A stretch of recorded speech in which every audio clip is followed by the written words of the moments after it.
প্রথমবারের মতো ICC one day র্যাঙ্কিংয়ে 1 নম্বর ব্যাটসম্যান হয়েছেন রোহিত শর্মা। অস্ট্রেলিয়া সফরে 1 সেঞ্চুরি 150 করা রোহিত 2 ধাপ এগিয়ে শীর্ষে উঠেছেন।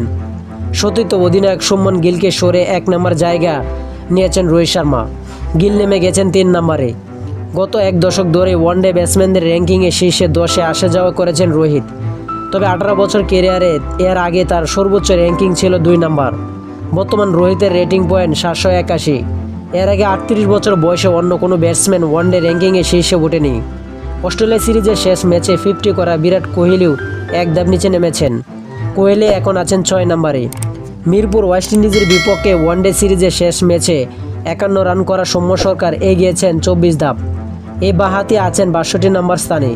নিউজিল্যান্ডের বিপক্ষে ওয়ানডে সিরিজের প্রথম ম্যাচে 135 রানের ইনিংস খেলা হ্যারি ব্রুক 23 ধাপ এগিয়েছেন, উঠেছেন 25 নম্বরে। বল হাতে বড় লাভ দিয়েছেন বাংলাদেশের স্পিনার নাসুম আহমেদ।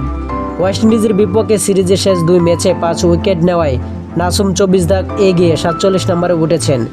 স্পিনার রিশাদ হোসেন 4 ধাপ এগিয়ে আছেন 62 নম্বরে। ওয়েস্ট ইন্ডিজের সিরিজের 3 ম্যাচে 5 উইকেট নিয়ে 27 ধাপ এগিয়েছেন তানভীর ইসলাম, উঠেছেন 68 নম্বরে। ওয়ানডে বোলারদের র্যাঙ্কিংয়ে 1 নম্বরে আছেন আফগানিস্তানের রশিদ খান।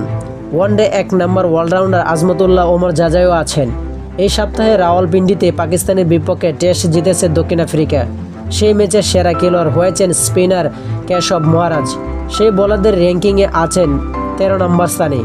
আরেক স্পিনার সাইমন রহমান 26 ধাপ এগিয়ে 45তম স্থানে উঠে এসেছেন। তো আশা করি যারা টি স্পোর্ট গ্যালারি চ্যানেলটি সাবস্ক্রাইব করেন না, সবাই টি স্পোর্ট গ্যালারি চ্যানেলটি সাবস্ক্রাইব করবেন এবং ভিডিওটা ভালো লাগলে লাইক এন্ড শেয়ার কমেন্ট করুন। ধন্যবাদ সকলকে।